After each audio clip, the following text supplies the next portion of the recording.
Hey, everybody. I can't wait to introduce you to my good friend, Deb Blum. She is a very inspiring coach for moms and pretty much everybody. But I also know her as a fantastic leader. We did some collaboration stuff together, and she would just get in a call and own things like nobody's business. And she was so good at facilitating the conversation. And I think that she really helps people step into like a leadership role. So I wanted to explore with her what makes her so good at this, because it just seems like such a natural thing for her. She has an Inside Out Activist YouTube channel. And then she has a group and is just doing some really cool stuff right now. So welcome, Deb. Thank you, Beth. It's so great to be here. Thank you. So I want to know, like, I know your whole journey because we worked together for a while, but but tell me a little bit about why, like the different leadership roles you've had and what you are doing with that like natural talent now.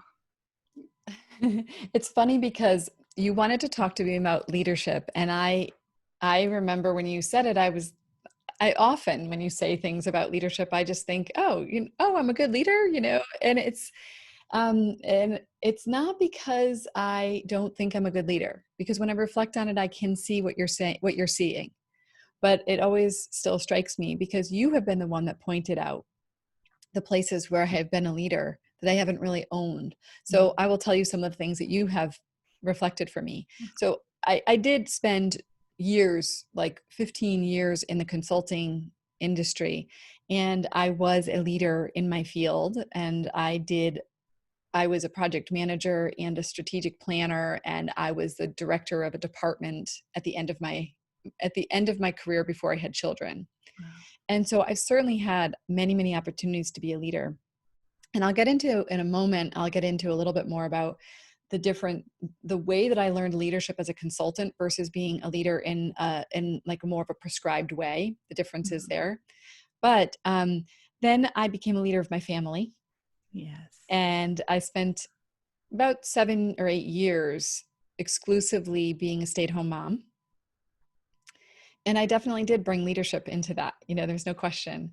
But then went back and started consulting more. I started going on, short gigs. And in that time, I also wanted to build a business that allowed me a lot of flexibility.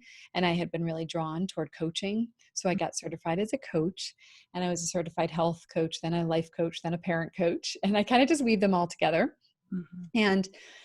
And then something that you reminded me of when at one point I said, oh, I haven't really been doing leadership things recently. You reminded me that I run a very large parent organization. And I started it 4 years ago with a friend of mine.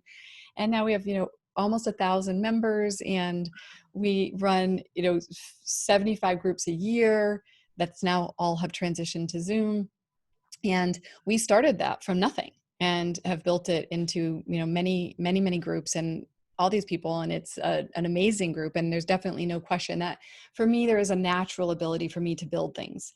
And so I think that the natural human thing we do, though, is we remember the things we didn't do well, the Mm. things we're not as good at. And I think that's what happens to me when you say that, I'm a good leader. I remember all the times I wasn't a good leader, Oh, wow. instead of remembering, like, no. And so you've helped me actually to own a little bit more of to step into my true nature as a more natural leader, and to reflect more on what I do that has helped me to feel good in that space. And to the point of what you said, now I'm actually leading a new project, I guess I would call it, called Inside Out Activism. And I have a YouTube channel, as you said, the Inside Out Activist YouTube channel, and I also have a Facebook group. And that is a journey. That's a different type of a journey for me, because it's more of something that's being created in front of my eyes, rather than me having like a vision for what I'm creating and then moving toward it. Yeah. So I'm stepping into a new form of leadership that's much more vulnerable and a lot more wobbly. Yeah, I see it, but you're doing a great job at it. Like, it's so impressive to me how you can just, whether it's your vision or somebody else's, you can just like immediately kind of assume that leadership role. And you're also an HOA president. You also have a podcast. Yeah, You that's true. consult with startups, like people who want to get stuff done, just go to you because you are so phenomenal at this.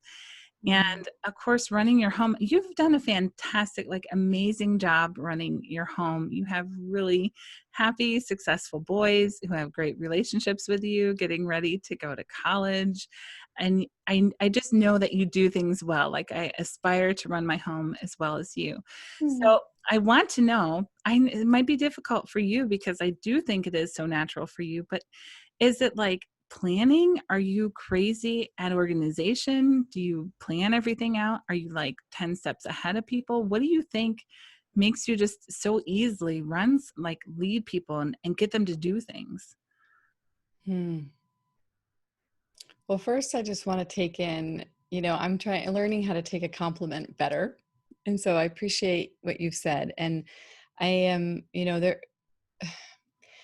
one of the pieces in being a good leader, in my opinion, is to allow for a lot of messiness too. Mm, So it might look perfect on the outside, or it might look like I have it together, but a lot of it is that I allow a lot of space for us to not get it right, and mm, not get too worked up over it.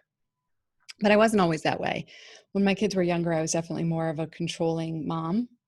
And to answer the question, it's interesting. I am not a hyper organized person. Now, some people will say that they think I am because there are ways that I am, but I'm not organized in the way people think. I'm not organized by, like, I don't have everything perfectly organized in my house. I don't have, if you came into my house, you would absolutely say my house is somewhat chaotic. We have a lot of stuff.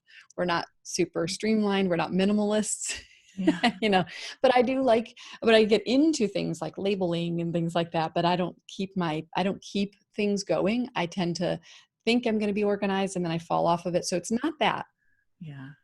But I'm going to be honest that one thing about this is that I've had trauma in my background, and I really believe trauma does breed hypervigilance. Mm, And a healthy version of hypervigilance is someone who can see and predict the future in a mm, lot of ways, can kind of see what's possible that's going to happen. And so I think a lot of what has helped me to be a good leader is self-trust, and just, sort of leaning into that I do know enough to take the next step. mm, And I'll take the next step, but I'm also absolutely willing to take that step and then go, oh no, that wasn't the right step. Let's redirect. And so there's always been a lot of room that I have an idea of what I think we want to be doing. And then I can very confidently know, oh, if I want to do that, it's going to take these X steps. But then I'm not like sitting out down with a project plan and mapping it out. If we go in that step and that's not the step anymore, the plan literally is changing in my mind. Oh, okay, then we're going this way. Okay, we're going to go that way. That's how we're going to get there this time. So when you're parenting in particular, but I think in any leadership role, you're dealing with a bunch of other human beings. And so if you come in and you just think you know what you want and then that's what you're going for and you're attached to every step along the way, mm, then what happens is you either have to control everyone and coerce everyone, which we know doesn't even work, but we can right. attempt to. Or, and I learned pretty quickly that doesn't work.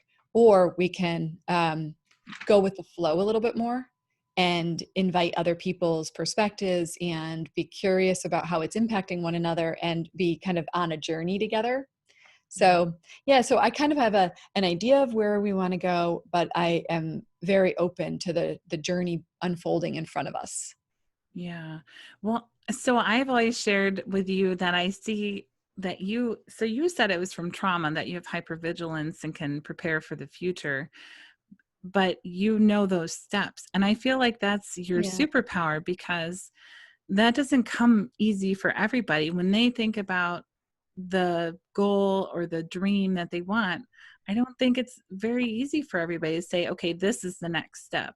They Mm-hmm. can maybe have an idea of it, but you know what it is and what they are, and then you can also keep changing them, which is amazing. But you also said that you trust yourself to make that next step. And I think that's really, really critical. Something that I didn't have in common with you is that you trust what the next thing is. Where do you think that came from? How do you cultivate that self-trust? Well, I do think that I probably wasn't always that self-trusting. You know, in my 20s when I was out there being a consultant, and Mhm. I would, I would be given a project. I didn't always know what that next step was to do, but in your 20s, there's a way, at least for me, my experience was in my 20s, I was a lot more bold, and I was a lot more willing to, I was kind of just like, yeah, like, oh, you want me to do this project? I have no idea what I'm doing, but like I would pretend I knew what I was doing, and then I would just go for it. Oh, wow. And what I learned about myself then was that I had good instincts, Mm. and that I used to joke before. Now I'm much more of a woo-woo person, but at the time I wasn't woo-woo at all. And I used to joke that I was a business intuitive. And I didn't even know what I was talking about, but I didn't understand why I could see a project plan map out in my mind without any effort. Someone would be speaking and say, oh, we're going to do this, $10 million building project. And, we're going to build out this corner of this area, and we need to know what we need to do about the technology for it. And my mind had my part of that plan mapped out before we were done with the meeting. And I didn't know why. I didn't understand it, but I was like, this is cool. And I could go write I could create a project plan, like, blah, blah, blah, blah, just type it all out. And I think that by doing it many, many times, I built self-trust, Mm. and I could trust that all I needed to do was the one step. But what gets me hung up and the way that I get paralyzed is when I think I have to do all the steps. Mm. That's what throws me off the most. If I can commit to one step and just do that, life changes literally in front of me. Mm. But so often, this about me, so often I will look at what I want to create, and that will be too daunting. And then I'm intimidated by the process. Yeah. Yeah. I think we all are. And I think just doing the first step is such good, like, life advice for everybody. Even if you're like picking up the house or something, what's the first step? And just to start from there. I love what you said about being a business intuitive, because I know we've talked about this before, that we think, or you think that business, like great business leaders and CEOs probably have a similar gift where they just know and have this hit of intuition and maybe don't recognize what it is. And you've just got it. And I love that you can trust it and just map everything out. It's so cool. Yeah. So now I want to ask, because my biggest challenge with leadership is I'm a big softie and I let people just kind of live their life. It's hard for me to get them to get things done. So what is the main thing that's helped you? Because I know that you've shared about consulting and having people who didn't even work for you do things. Mhm. What is the magic there? How do you get people to do their part to achieve the goal, the project, or anything? Yeah. Well, I mean, so one, historically, we have always relied on um, our rank or our status or some other system that's in place that says, I'm your boss Mhm. and you do what I tell you to do. And there's a lot of that still in place. I'm not trying to say that it doesn't exist. It's just that I think we're trying to change that a little bit. And we're realizing that it's soul sucking to Mm. be in any type of relationship where you are the one that is told exactly how to do it, micromanaged, or not told how to do it and expected to get it done in the way that the boss expects it to be, and you're kind of floundering around. And then we end up with um, these people who are basically like they're not excited about what they're doing because they're not really bringing themselves to it. They're just being a good employee. They're just doing their job, they're getting it done, and they don't feel like they have any room or space for creativity or for questioning. And so let me tell you a quick story about when I was in my 20s. I was working at Anderson Consulting, and I got a gig that was at a manufacturing company, and I was implementing a new system, and it was all women, because I think it was in like the accounts receivable department or something like that. And that historically was more women. Yeah. And I walked into this meeting, and I think it might have been one of my first meetings that I had. And I was going to be implementing change. And I came in and I told them exactly what they were going to be doing and how they were going to be doing it. And I felt I had all kinds of authority because I'm the consultant and you're supposed to listen to me. I work for this really cool company. And they started to cry. They Oh actually no. cried. Oh no. And that was a moment in my life that I was like, that shifted me. I had an immediate shift that, that might not be the way to get people to do things. And Oh, so, but it was a journey because all of us have been taught how to be more authoritarian. Is that right? Authoritarian. Yeah. And like I have a dominant leadership style, and my dad was a little bit more of a dominant leader. And so I thought that's what you did. So I had to spend time learning how to be a different type of a leader. And so I started to trust my intuition on it.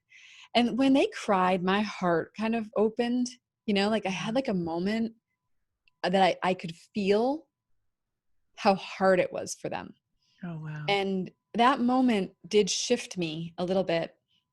So I would say, as a consultant, it's the best training for being a parent, because you don't have any real, you Power. learn that you can't make people do things. Yeah, you Mhm. learn that. You just learn you can't make people do things. You learn that it's kind of a false idea that we can make people do things, because they will for a while, but they will end up not being as productive and as creative, and they're not going to be the people that you wish they would be. So as a consultant, I had to get creative. I was thinking about how to explain this, because at the time, in the past many years, I had no words to describe what I did, but I've recently learned about self-determination theory. And in self-determination theory, the people who created it, these two guys, that I can't remember their names, but they went out and did research on what are the psychological needs that all people have, and they came down to that there were three, and they cross age and gender and culture and where you live in the world, every element, and the three needs that they came up with are autonomy, which is that your behaviors are self-endorsed, Mm. and relatedness, which is connection. And we all know that connection, when we have connection, it naturally creates an environment where people want to cooperate. And but also it just feels good for everybody. Right. And then there's what he called competence. And really, it's about the ability to affect your environment, to feel that you actually have an impact on your environment.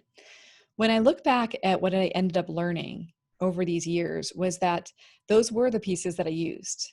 And it Oh, always started with connectedness and relationship. I always started with just trying to build a bond with people and understand where they were coming from, and understand what was going on in their lives and in the work that we were doing.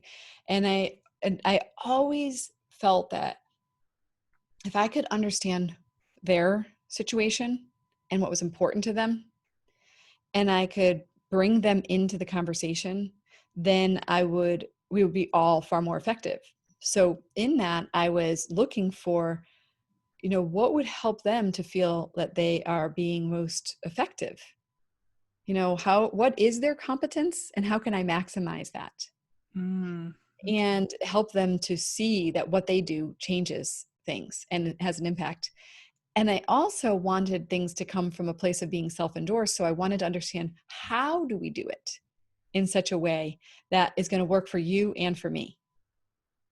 So that stuff didn't happen in the way that maybe I'm teaching it right now as it could happen. It happened a lot more intuitively. And that's because these three psychological needs are actually built into all of us. So intuitively, we all know that that's what we want. And naturally, we want what want others to have that. So if we can open up and get beyond the short term, I need to get this thing done, and we slow things down a little bit, we can actually go in with this knowing that I don't want to coerce you to do this. I want you to be excited to do what you're doing, or at least be on board. Yeah. And I want you to feel connected to everybody. And I also want you to see that you're part of a bigger thing, that you're affecting change. Okay. So am I understanding that you would kind of develop a relationship with them, get to know them, get to understand, I think you said what they need, kind of what motivates them, and then you would kind of articulate the vision, the end goal, and then just sort of see what they felt motivated to do to contribute to it? Or is it a still kind of assign it to them and then give them autonomy in how they get it done, sort of thing? Yeah, I mean, a lot of that depended on the situation, but I will say this, often what is happening, like these days, what happens to me is I have a vision and I'm often telling other people how to do it. Yeah. But in those days, I was often being given the vision. So Mm, I was a consultant and I was coming in and there was a company that had a vision and I was supposed to do this thing. yeah. And so what I did was, so what I believe the secret to my success was in all those years that I was consulting, because I got brought onto projects that were failing often. I was the person that they would bring into projects that were failing and I would turn them around. And I think my secret to success was that I actually refused to do the things the way that they told me. I said, if you want me to do it, I'm not doing it the way that you tell me to do it. I'm doing it the way I know to do it, which is I wouldn't use Microsoft Project, Mm, because I said the only way that you can do this is if you actually understand how people receive information. So I created what worked for each team that I worked with. So if it was a Word document that had red light, green light, and yellow lights on it, that's what I did. If they were, and I didn't ask them per se. I mean, I might have asked some good questions to get that out of them, but some people it was a spreadsheet. Some people it was Microsoft Project, but for the most part, most people didn't, that's not how their brains worked. They mm, wanted to be communicated to in a way that they could receive. So I was, it's not like I always was this way, but I came in and did things in what I called a bespoke way, which mm, was, mhm. I was like, I'm going to figure out how to make this project be successful. And so what happened was I took what the vision was that I was given, and then I would go meet with individuals and I would talk to them and I would ask them, like, what do they think the project is about, and what part do you see that you're playing? And I would articulate the vision to them in the way that I knew would light them up. Oh, wow. So each person, I might have taken a little bit of a different angle on it, and I didn't sit down and think, how am I going to tell Beth so that I can convince her that she wants to do this? I was just in a conversation with them, and I would say to them, oh my gosh, I, that is so cool. So I never realized you loved, you loved that art element of like radiology. That's really cool, because what we're doing here is we're putting in a new system, and I'm pretty sure that there's a part of the system that's going to do exactly what you want it to do. Oh, So what I'd like to do is bring you into the conversation to make sure that when we get that set up, that you get to bring your opinions and thoughts on that, because I don't even know how I would be able to do it without like all of that subject matter expertise that you have. So I think that's going to be about halfway through the project. So up until then, unfortunately, we're going to have to do some kind of crappy things. We're going to have to get some grunt work done. But like, are you willing to do that so that we can get it ready so that you're going to be able to be on board with this? And that would be the kind of conversation I would have, so that I was just bringing them in to the process. And then they would be lit up because I literally repeated back to them what they were excited about. oh my gosh. And, but I also had to tell them that, like, it doesn't mean everything we're going to do is going to be fun, Hmm. because there's a lot of stuff that has to get done on most projects and most in life that isn't all of the great things that we are excited about doing. Oh my gosh. So what I'm hearing from you is that leadership is really less about just getting something done, but it sounds to me like it's more about understanding people and developing really good relationships with each person to get something done ultimately, but really to help each person grow and feel better and more successful, which I know you've done with me. And I love that you would kind of customize how you would present information for them. I know with me, you've learned that I really like to kind of see your vision in some form before I implement it, because I'm doing some website stuff for you. And you've started like, here's what I see kind of thing. And then go, oh, yeah, that's exactly what she wants. And then and bring it out. Yeah, yeah, and I think that a lot of it is that when we trust a relationship and we build rapport, Mhm. I think we're so um, committed to our mind's vision of what we want that we often miss the human aspects of it, Mm, and then we think that's the faster path. But actually, the faster path is in some of the initial groundwork of relating with people. And I just want to say, I will say that it's not that I always got it right. There were times when I tried to shove things through, mhm. and there's times when I still try to shove things through.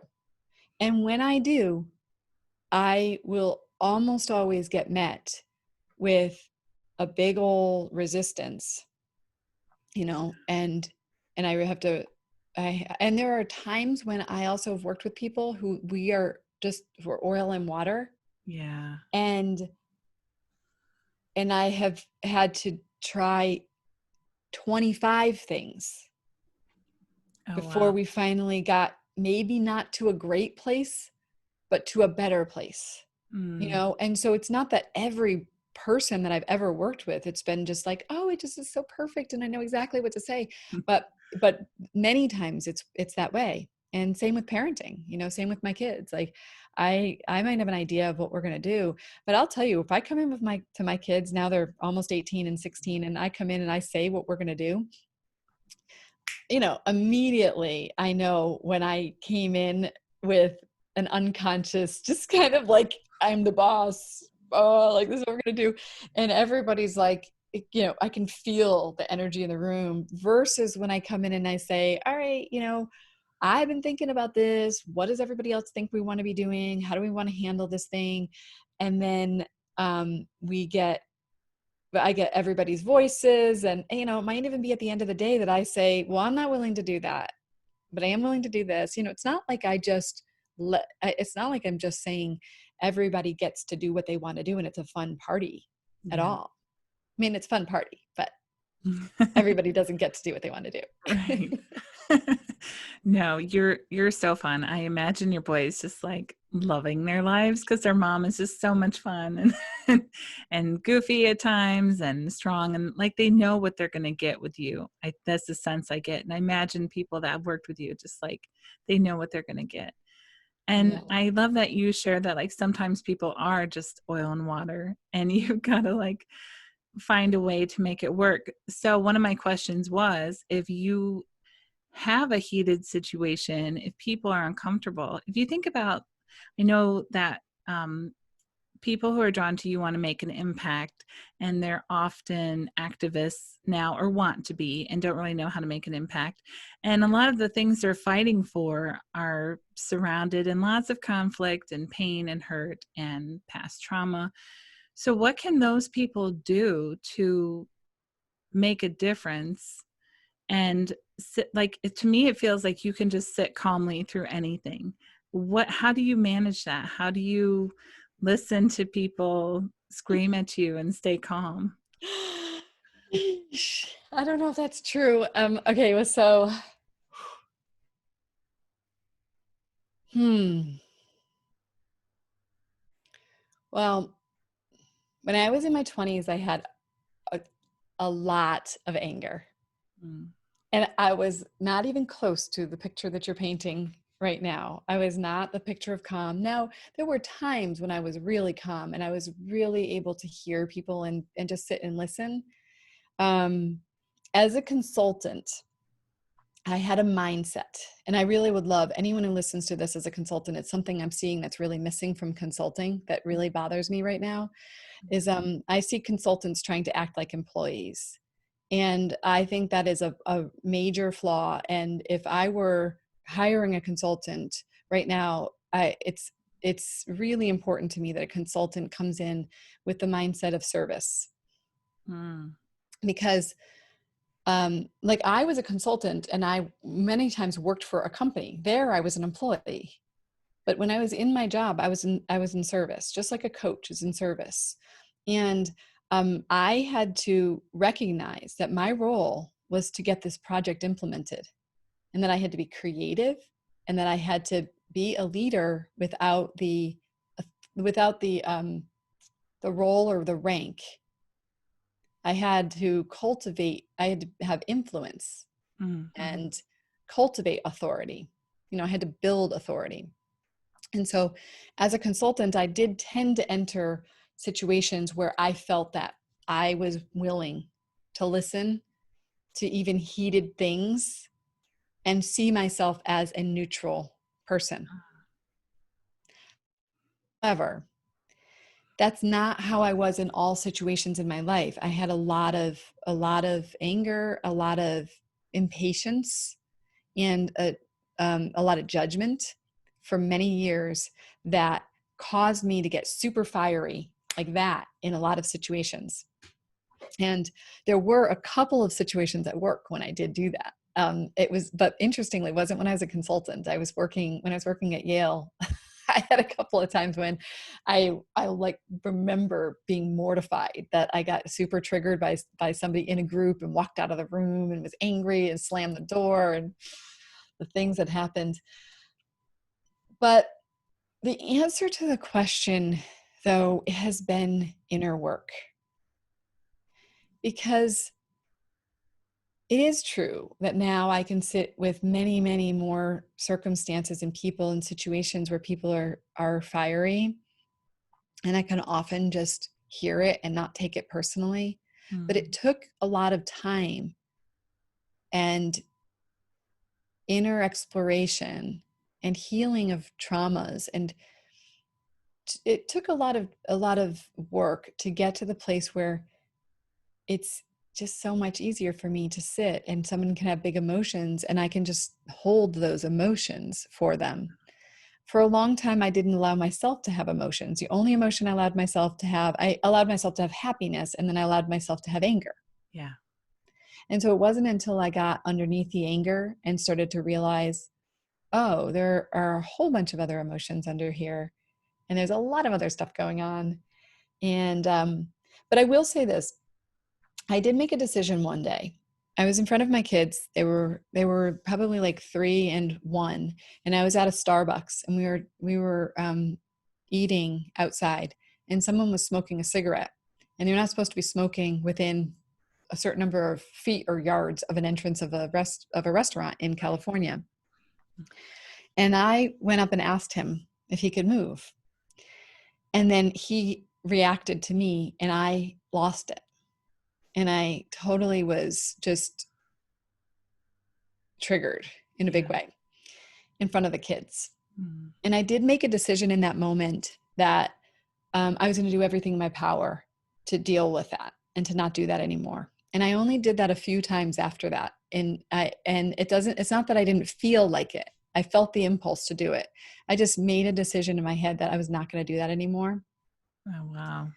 So I'll wrap this part up by saying this, that I think doing the inner work, understanding our nervous systems, understanding how it is normal to be triggered. It is human to be triggered and to not feel shame about triggers. Because once I learned that, I was like, oh my God, all those years I shamed myself every single time.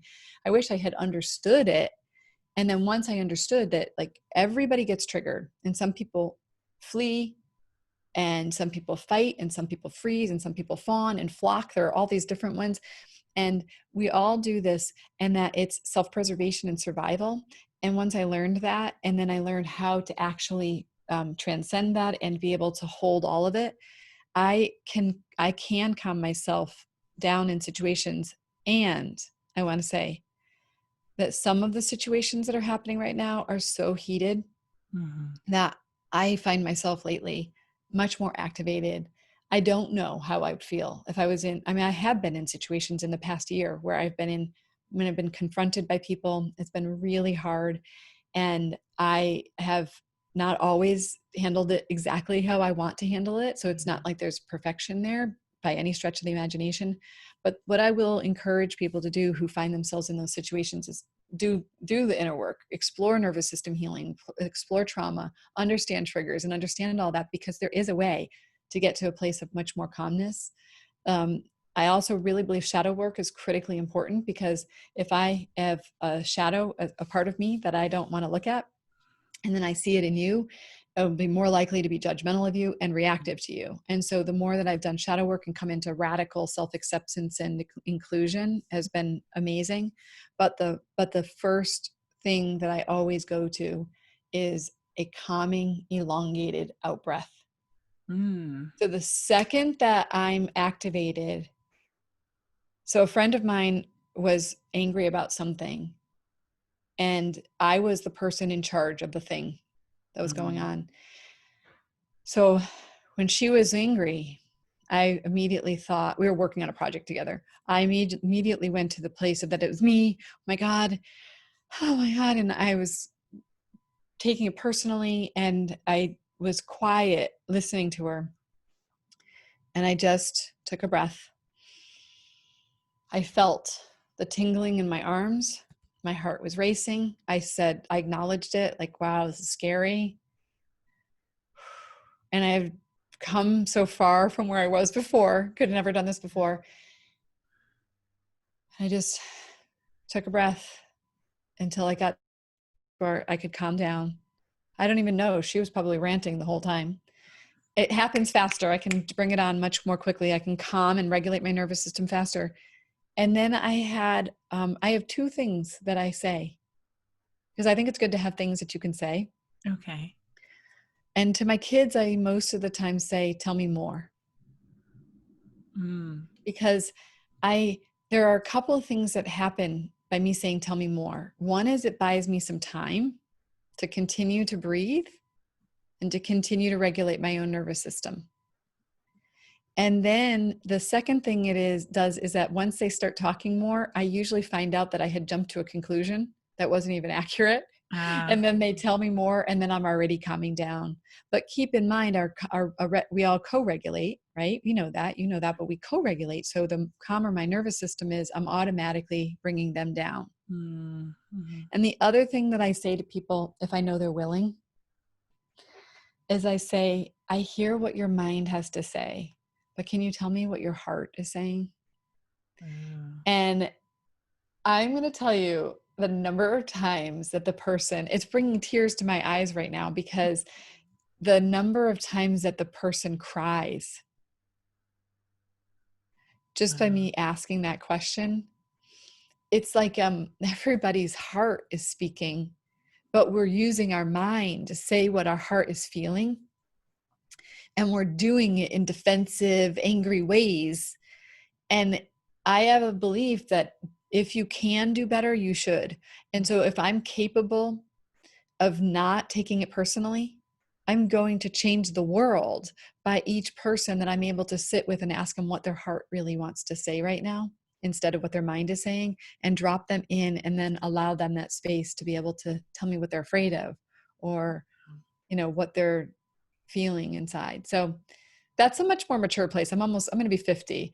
That's been a very recent, within the past year, that I'm able to do that. And I cannot do that with everybody. Some people I'm in the fight with them. Mm-hmm. Oh, it brought tears to my eyes too. That's Yeah. so beautiful. So I hear you saying that leaders, especially in these who want to have these activist kind of roles and really create impact, need to do their own work, do some trauma healing, learn about nervous system regulation. You just gave great tips about what to do with that. But also, like you shared earlier, um, the foundation that you built with people, building rapport, getting to know them, learning about them, is ultimately what led you to the end goal faster. And I think that still applies in in the activism and those causes, of course. And I love what you just shared about it. They're heated, getting them to tell you more and also asking them to share from their heart. What does your heart have to say? It's so beautiful. That's how we can meet everybody's needs and make them feel important and find solutions together. And it's really about relationships. I love Yeah. it. Yeah. Charles Eisenstein said something that I've held on to recently. And he said, um, the question, I forget what he was contrasting it to, but, most of our questions are, very right, wrong, good, bad, like kind of like, I want to prove I'm right. I want to prove, and I have that in me too. Like, let me tell you, I spent a lot of time like that. Part of the strength in my leadership in my younger years was my confidence and my ability to see and know. And I was pretty righteous in a lot of ways. And I've come to understand that there are better ways to lead. But what his question was, he said, the question that I think we all should be asking these days is, what is it like to be you? Mm-hmm. And I think that when we talk to people, if we want someone to change, we have got to meet them where they are first, because no one changes by being hit over the head. I mean, yeah, sometimes that's the perfect moment, but if you ever change somebody by hitting them over the head, it's only because they were ready. It's not because you did it. You know what I mean? It's because they were ready. Any people don't change until they're ready. And when we meet somebody where they are, and we first sit with them and we want to hear what's up for them. I Yes. had this woman who was unbelievably resistant to getting the work done, and everybody told me, oh yeah, sorry, you got to work with her. And it was on a regulatory project, which nobody wants to do, regulatory projects, because they're all basically, no one's self-endorsed, everyone's doing it because you have to do it. And so I said, I love a challenge, this will be fun. So I went into her and I spent like an hour just trying to understand why it was so hard for her to get stuff done. I really wanted to understand why everybody had this idea that she doesn't get anything done. And it turned out she gets a ton done. That was actually the problem, is she just gets so many things done, and she's so scattered in a million directions that she doesn't get things done in the time frame people want them to be done, in the way that they want them done. But she's kind of a little bit of a mess. But when I met her where she was, and then I had this idea of where we wanted to go together, but I was still open to the journey being a co-creation. She was open because I took the time to really understand why she didn't want to go to this other place with me, why she felt resistance to it, why she had too many other things on her plate, that what excited her and what didn't excite her. So when we come into, like, say you're in like an activist place and we come up against a person who seems to be someone you want to convert, the first thing is to just wonder if we really want to convert people. But the second thing is because I think an invitation is much more loving, and to see them as the human that they are, with the experiences that they have, and wonder, what is it like to be them? How did they come to form the ideas and views and beliefs they have? And to meet them where they are, it does require the activist to have done the emotional work to be able to not just want to impose. Like, I know that feeling. I just want to tell you you're wrong, and I want to be like, duh, you're going to do it my way.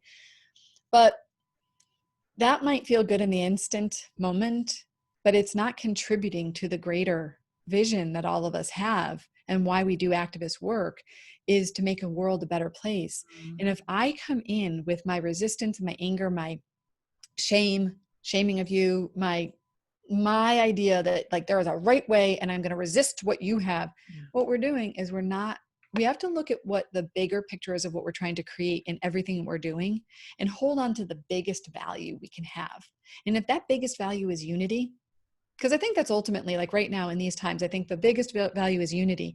That doesn't mean there aren't steps along the way that are very concrete and clear steps to get there. But if I want to hold unity as an ultimate vision for all of us, well, then I want to make sure that every time I show up, I am not in disservice to that. I want to be in service to unity. And so even if I am asking a person, hey, are you willing to consider the possibility that the wording that you used was a little bit off on there and that might be offensive to people, I want to come with unity and love energy. Mm. And so ultimately that's the key thing is like, do you want to be right or do you want to be effective? Which one Mm. do you want to do? And I want to be effective and connecting. And Yes. so I want to be effective and I want to make another person feel good. I have made people feel like crap many times in my life. And this brings me to sadness too, because I still make people feel like crap at times. I know I do. And I hate that I make people feel like crap. I don't want that. So my goal is, how can I meet you where you are? How can I love you to another place? I Mm. don't want to hate you to another place. I want to love you to another place. If I think that there's another place we all want to go, I want to call you, as Sonali says, call you forward. I Mm. want to call you in. I'm not going to call you out. I'm going to call you in and I'm going to call you forward. And that's my mission. Oh, I just have chills right now. That's so beautiful. I want to love you to a new place and I want to call you forward and develop that empathy. And I love what you said. Do you want to be right or do you want to be effective? Oh, so beautiful. I know you have to go. You can Yeah. find Deb on debblum.com. I'll post her links in the show notes and stuff, and go join her Inside Out activism group. I have one last question for you really quick. What is one way, just one way, that you cultivate leadership in your children? The one way is to always welcome their perspective. It used to be, even when I disagree and dislike what they're saying. Mm-hmm. And now it's because I dislike it and disagree. I love that. Welcome their perspective. That's beautiful. Thank you, Deb, for joining us today. This was amazing. This is like the number one conversation everybody should be listening to on leadership. It was amazing. Thank Thank you. you. It has been such an honor and so much fun. Right. Bye.